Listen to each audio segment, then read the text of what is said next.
The father who birthed his own granddaughter, the bloodline lost in its own curse of Appalachia. This is not a tale of folklore or mountain legend. This is the documented reality of the Harlow family, whose genetic tragedy unfolded in the isolated mountains of eastern Kentucky during the harsh winter of 1961, when a secret so grotesque emerged from the cold darkened hills that it would forever change how we understand the devastating consequences of families who refuse to let new blood enter their veins. Deep within the Appalachian Mountains, where fog clings to the hollows like unwanted memories and communities exist miles from the nearest paved road, the Harlow family had lived for 6 generations in complete isolation. Their settlement, known simply as Harlow Hollow, sat nestled between 2 steep mountain ridges in Pike County, Kentucky, accessible only by a narrow dirt path that became impassable during winter months. The nearest town, Pikeville, lay 17 miles away, but for the Harlows, it might as well have been on another continent. The patriarch of this cursed lineage was Jacob Harlow, born in 1919 to parents who were themselves first cousins. By 1961, Jacob was 42 years old, a coal miner with hands blackened permanently by the dust that had also settled deep in his lungs. His face bore the distinctive features that would become tragically common in his family. Eyes set unusually close together, a protruding lower jaw that made speech difficult, and ears positioned lower on his skull than normal anatomy would dictate. But in Harlow Hollow, where nearly everyone shared similar traits, Jacob appeared unremarkable. Jacob had married his own first cousin, Mary Beth Harlow, in 1938, when she was only 15 and he was 19. Their union was not considered unusual in the Hollow, where the family tree had long ago stopped branching and instead twisted back upon itself like a snake consuming its own tail. The Harlows believed in keeping their land, their traditions, and their blood within the family. Outsiders were viewed with deep suspicion, their presence barely tolerated during the rare occasions when supply traders ventured into the Hollow. Mary Beth bore Jacob 7 children between 1939 and 1952. 3 died before their first birthday, victims of complications that the traveling doctor who occasionally visited attributed to congenital deficiencies. The 4 who survived childhood each carried visible markers of their compromised genetics. Samuel, the eldest, had a cleft palate so severe that feeding him as an infant nearly proved impossible. Rebecca was born with 6 fingers on each hand and feet that turned inward so dramatically she could barely walk. Thomas arrived deaf, with eyes of 2 different colors and a heart murmur that left him gasping after any physical exertion. And then there was Sarah. Sarah Harlow entered the world on a frozen February morning in 1944, during a snowstorm so severe that no doctor could reach the Hollow. Mary Beth labored for nearly 2 days before finally delivering a girl who appeared at first glance relatively healthy. Sarah cried with strong lungs, fed without difficulty, and seemed to be the one child the family's cursed bloodline had spared.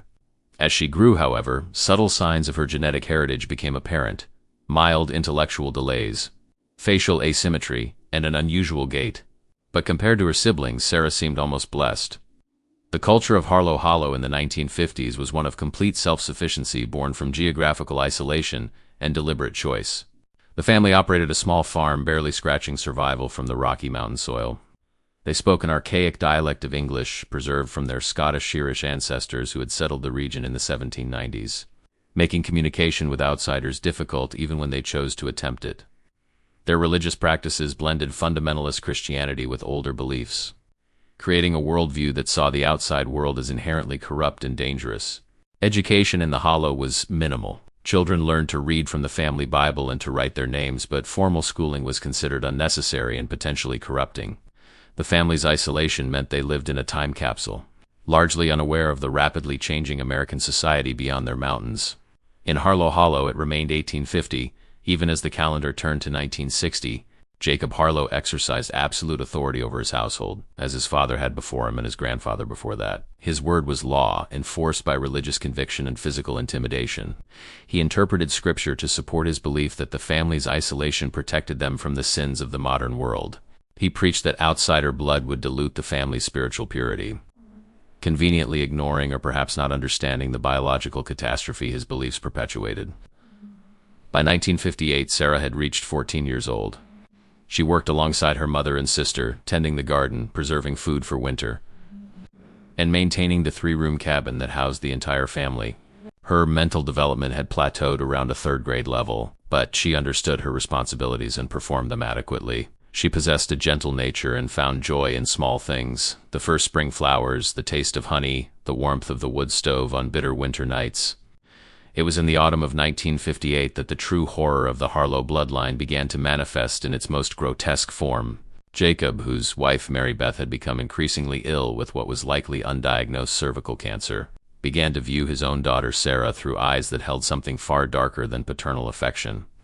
In the isolated hollow where family roles had blurred across generations and normal social boundaries had eroded like the mountain soil, the unthinkable became thinkable, and then became reality.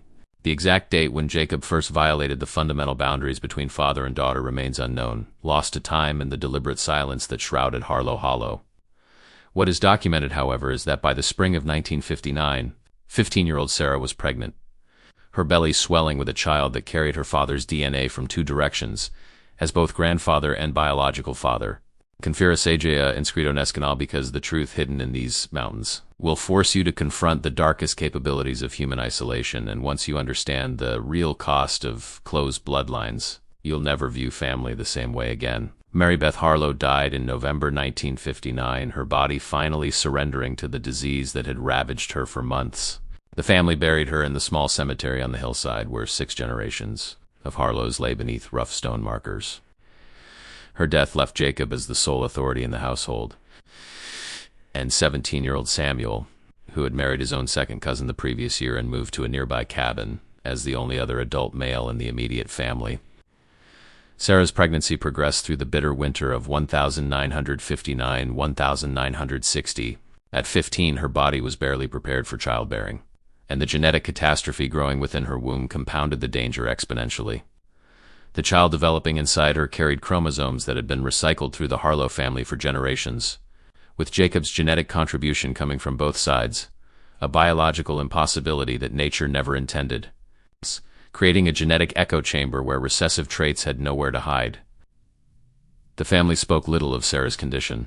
In Harlow Hollow, pregnancies were private matters, and questions about paternity were never asked. The assumption among the other family members was that Sarah had perhaps been involved with a young man from a neighboring hollow, though such interactions were rare and discouraged. Rebecca, Sarah's older sister, cared for her as her body struggled with the pregnancy, noting with growing concern how Sarah's already fragile health deteriorated as the months passed. On a sweltering August afternoon in 1960, Sarah went into labor. The temperature inside the cabin climbed above 95 degrees and flies buzzed against the grimy windows. Rebecca boiled water and prepared cloths, having assisted with births before, though she possessed no formal medical knowledge. Jacob remained outside, working in the garden, deliberately absent from the women's domain of childbirth. The labor lasted 16 hours. Sarah, weakened by malnutrition and the enormous strain on her underdeveloped body, screamed until her voice gave out, then whimpered like a wounded animal. Rebecca did what she could, but she quickly realized this birth was different from others she had witnessed. The baby was positioned wrong, and Sarah's pelvis, narrowed by her own genetic deficiencies, could barely accommodate the infant's passage. As darkness fell and Sarah's bleeding increased, Rebecca finally called for Jacob. They needed help, real medical help from Pikeville. But Jacob refused to leave the hollow or to allow outsiders to enter. He believed that God's will would prevail, and if the child or mother died, it was simply meant to be. His religious convictions, twisted by generations of isolation, prevented him from seeking the intervention that might have saved both lives. Near midnight, after hours of agonized pushing, the baby finally emerged. She was a girl, tiny and wrinkled, with skin that appeared almost translucent. She drew breath and cried weakly, and for a moment Rebecca felt a surge of relief. But as she cleaned the infant and examined her by lamplight, the full horror of the child's condition became apparent. The baby, whom Sarah named Emma with her last conscious words before slipping into exhaustion, bore physical abnormalities so severe that she appeared almost inhuman. Her skull was misshapen, elongated in the back, and flattened on one side. Her eyes, a cloudy blue-gray, were set so far apart that she looked like two different profiles merged incorrectly. Her mouth extended too far to one side, giving her face a grotesque asymmetry. Her limbs were thin and twisted, with fingers that lacked proper joints and feet that curled inward completely. But the most disturbing aspect of Emma's appearance was her skin. In places it seemed stretched too thin, revealing the blue network of veins beneath. In other areas, particularly around her joints, excess skin folded and bunched, creating wrinkles inappropriate for an infant. Her ears were malformed, one significantly smaller than the other, positioned at different heights on her small skull. Rebecca wrapped the baby in a clean cloth, her hands trembling. She had seen children born with defects before. The hollow had produced many such unfortunate souls, but never anything like this. This child looked like a cruel joke of nature, a living demonstration of what happens when the same genetic code is folded back upon itself too many times. Sarah, hemorrhaging and feverish, lived for 3 more days. She died on August 13, 1960, just 16 years old, having given birth to her own half-sister who was also her daughter. Rebecca prepared her body for burial, washing away the blood and dressing her in the only good dress she owned. They buried Sarah next to her mother in the family cemetery, and Jacob read a few verses from the Bible over her grave. He showed no emotion, no acknowledgement of his role in her death, no recognition that he had destroyed his own daughter and birthed a child that should never have existed. Emma survived, though survival might not have been the kindest outcome. In those first months she barely grew, taking milk poorly and crying with a strange gurgling sound that suggested problems with her throat and nasal passages. She could not lift her own head until she was nearly 6 months old, and when she did, it wobbled unsteadily, as if her neck lacked the strength or structure to support it properly. The years between 1960 and 1968 saw Emma Harlow grow in body. Though development would be a generous term for the changes she underwent, Rebecca, now the primary woman in Jacob's household, took responsibility for the child's care, a burden made heavier by Emma's extensive needs and her own conflicted feelings about the girl's origins. By age 3, Emma could not walk. Her twisted legs and malformed hips made standing impossible without support. She pulled herself across the rough wooden floors using her arms, which were slightly more functional than her lower limbs, leaving her hands and knees scraped and bleeding. She made sounds but could not form words, her palate and tongue not properly configured for speech. Her mental development appeared frozen at an infantile level, though whether this was due to cognitive deficits or her complete lack of sensory stimulation remained unclear. The child's face became more disturbing as she aged. The asymmetry grew more pronounced, with one side of her face seeming to slide downward, giving her a permanently sorrowful expression. Her teeth, when they finally emerged, came in randomly, some pointing forward, others sideways, creating a mouth that could not fully close. Drool constantly leaked from the corner of her lips, soaking her clothes and creating sores on her chin. Emma's eyes, perhaps the most heartbreaking aspect of her appearance, held a distant quality, as if she existed somewhere between consciousness and absence. They rarely focused on anything specific, wandering independently in their sockets. Medical professionals who would later examine Cord speculated that she was likely blind or at least severely visually impaired, her optic nerves damaged by the genetic catastrophe that created her. Jacob regarded Emma with a mixture of indifference and disgust. She represented his sin-made flesh, a walking testament to his violations, though he would never articulate or perhaps even fully acknowledge this reality. He provided basic necessities, food, shelter, warmth, but gave no affection. No attention beyond ensuring she did not die under his roof. To him, she was simply another mouth to feed in a household already struggling with poverty. Rebecca, however, developed a complex relationship with her niece half-sister. She felt simultaneously repulsed by Emma's appearance and overwhelmed with pity for this innocent child who had committed no sin but bore all the punishment. She bathed Emma daily, an exhausting process given the girl's inability to support herself. She fed her by hand, patiently spooning thin porridge into that malformed mouth, wiping away what dribbled out, trying again. She rocked her when she cried. Those terrible gurgling cries that spoke of pain Rebecca could neither understand nor alleviate. The hollow existed in its own temporal bubble, but even in isolation, time moved forward. By 1965, the wider American society was experiencing dramatic changes: the Civil Rights Movement, the Vietnam War, the beginnings of social revolution. None of this penetrated Harlow Hollow. Life continued as it had for generations. Subsistence farming, coal mining for the men, domestic labor for the women, and an insularity that protected them from outside influence while simultaneously ensuring their genetic doom. In 1966, when Emma was 6 years old, a traveling preacher named Reverend Thomas McKnight ventured into the hollow. McKnight, a Baptist minister from Pikeville, made it his mission to visit the most remote communities in Pike County, bringing spiritual guidance and occasionally practical assistance. His arrival at the Harlow cabin in September 1966 marked the first time an outsider had been inside their home in over a decade. What McKnight witnessed shocked him to his core. He found a family living in conditions he described in his journal as more primitive than the pioneer days, but more disturbing. Was the child he discovered lying on a blanket in the corner of the main room. Emma, now 6 years old but the size of a malnourished 3-year-old, represented a level of human suffering McKnight had never encountered. He spent 3 hours at the Harlow cabin speaking with Jacob and Rebecca, carefully observing while trying not to show his horror. Jacob explained that Emma was his granddaughter, born to his daughter Sarah, who had died in childbirth. He said nothing about being her biological father, and the preacher, not yet suspecting the full truth, accepted this explanation. However, McKnight recognized that the child needed medical attention far beyond what the family could provide. At this critical moment in the story, I want you to consider the weight of the secret this family carried, and comment below the words that Rebecca whispered to herself every night as she cared for Emma. "Forgive me for what I cannot change." If those words resonate with you, if you feel the crushing burden of impossible situations, share them in the comments so others can understand the human cost of silence in the face of horror. McKnight returned to Pikeville and immediately contacted the county health department. He described the conditions in Harlow Hollow and specifically mentioned the severely disabled child who appeared to be receiving inadequate care.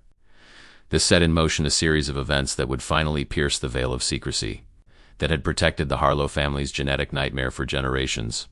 The Pike County Health Department, operating with limited resources and staff in 1966, took 3 months to organize a visit to Harlow Hollow. On a cold December morning, 2 health workers, a nurse named Patricia Coleman and a social services representative named Douglas Fraser, made the difficult journey up the mountain path to the Harlow settlement.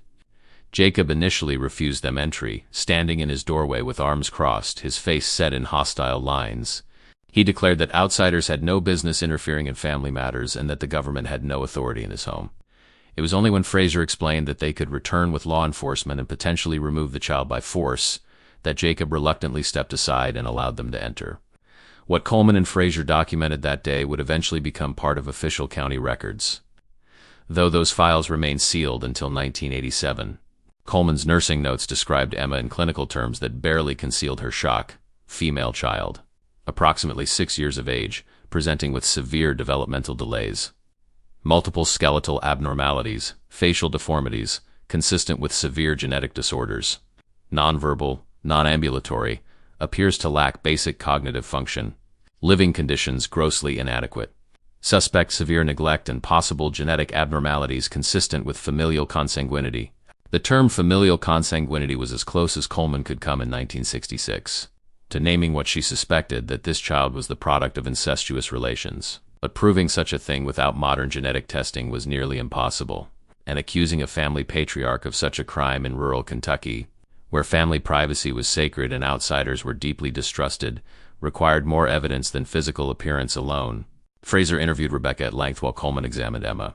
Rebecca, worn down by years of isolation and the burden of caring for both her brother-in-law's household and his severely disabled daughter-niece, began to crack under the social worker's gentle but persistent questioning. She revealed that Sarah, Emma's mother, had been only 15 when she gave birth.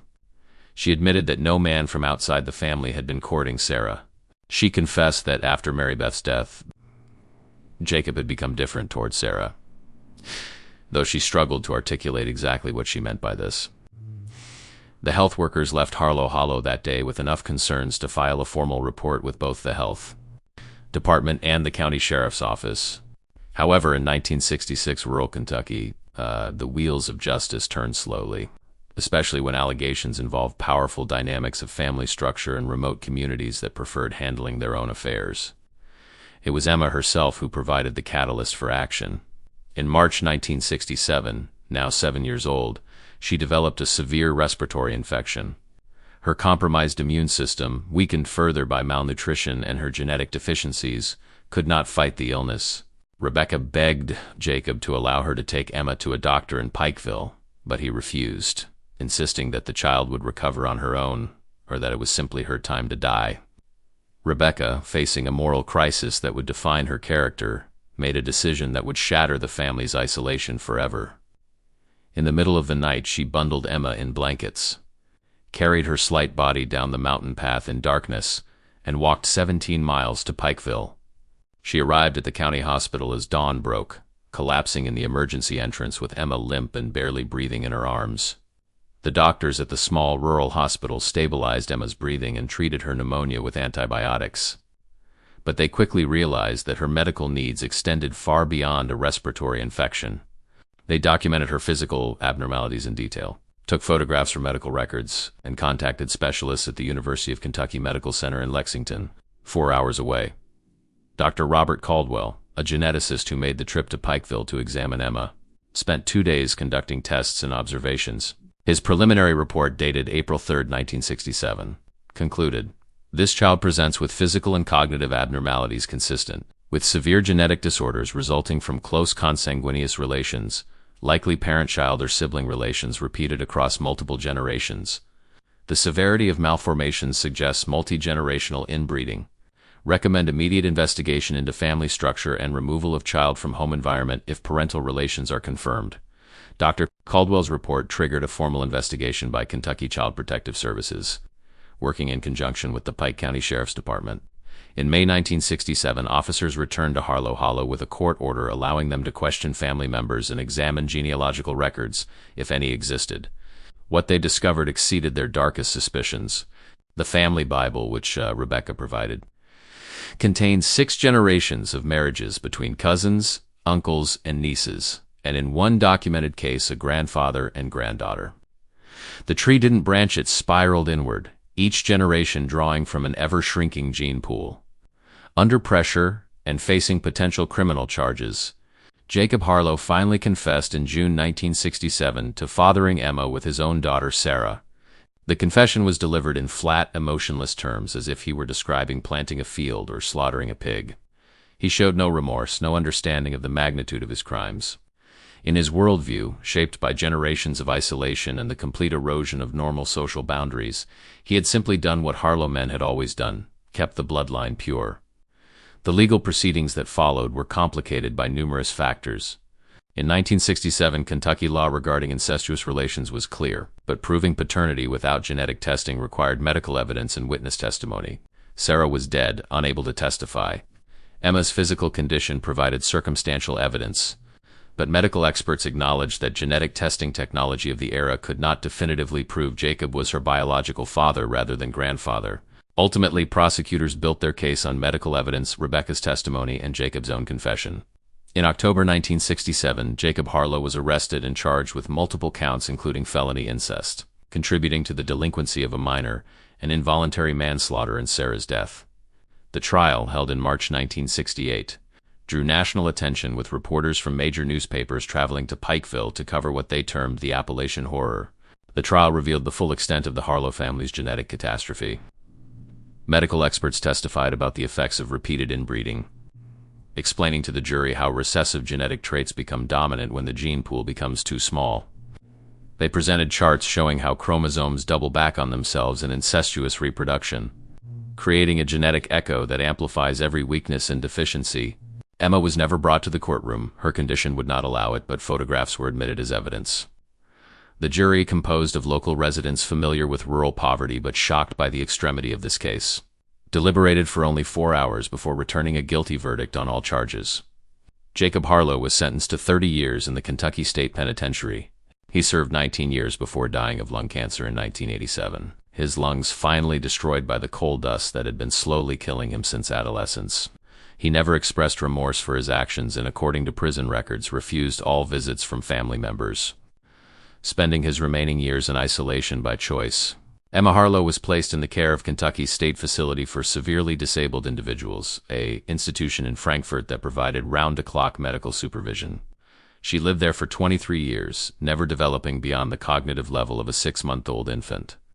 She died in March 1990, 3 months before her 30th birthday, from complications related to her multiple genetic disorders. The death certificate listed the cause as respiratory failure, but the underlying cause was written simply as congenital malformations secondary to consanguinity.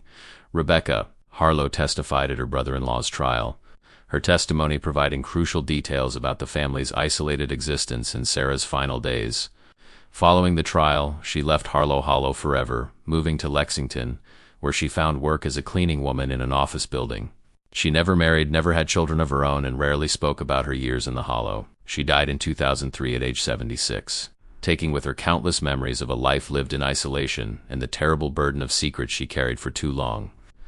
The Harlow Hollow settlement itself was gradually abandoned following Jacob's arrest. Samuel Harlow and his wife moved to West Virginia seeking coal mining work. Other family members dispersed across eastern Kentucky seeking to escape the stigma attached to the Harlow name. By 1975, the cabin stood empty, slowly returning to the mountain as nature reclaimed the land. The case of Emma Harlow and the broader tragedy of the Harlow family bloodline stands as one of the most extensively documented examples of multi-generational consanguinity in American history. Medical researchers from the University of Kentucky studied the family's genealogical records and medical histories, publishing findings in academic journals throughout the 1970s and 1980s. These studies contributed significantly to our understanding of how genetic isolation affects human populations over multiple generations. The Harlow case revealed that the effects of closed bloodlines extend far beyond individual health problems, and the family's isolation created a closed social system where normal taboos eroded, where religious beliefs were twisted to justify the unjustifiable, and where poverty and geographical remoteness combined to trap people in cycles of tragedy that repeated across generations. Modern genetic science has confirmed what observers in 1967 could only suspect. Emma's genetic code was so compromised by the doubling of her father-grandfather's contribution that approximately 30% of her genome was homozygous, meaning she inherited identical copies of genes from both parents because those parents were so closely related. This level of genetic homozygosity is incompatible with normal human development and explains the severity of her physical and cognitive disabilities. The Harlow tragedy also exposed how isolation, whether geographical, social, or cultural, can create conditions where the unthinkable becomes normalized. For generations, the family lived in a bubble where their practices seemed normal because everyone around them participated in the same patterns. It was only when that bubble was pierced by outside intervention that the full horror of their situation became apparent to the family members themselves. If you've watched this entire investigation into the darkest corners of genetic isolation and human tragedy, you understand now why these stories must be told. Confirase Jaya inscrito nes canal, because knowledge of our darkest chapters is the only protection against repeating them. If you've made it to the end of Emma Harlow's story, leave a comment saying I watched until the end, so I can know who truly values understanding these difficult truths. Hit the like button if this story made you think differently about the importance of genetic diversity and social connection. And share this video with someone who needs to understand that isolation, whether chosen or imposed, carries devastating consequences that echo across generations. The hollow where the Harlows lived remains empty today, accessible only to hikers willing to venture deep into the Kentucky mountains. Occasionally, someone stumbles upon the remains of the old cabins or discovers the small cemetery where Sarah, Mary Beth, and other Harlows lie beneath weathered stones.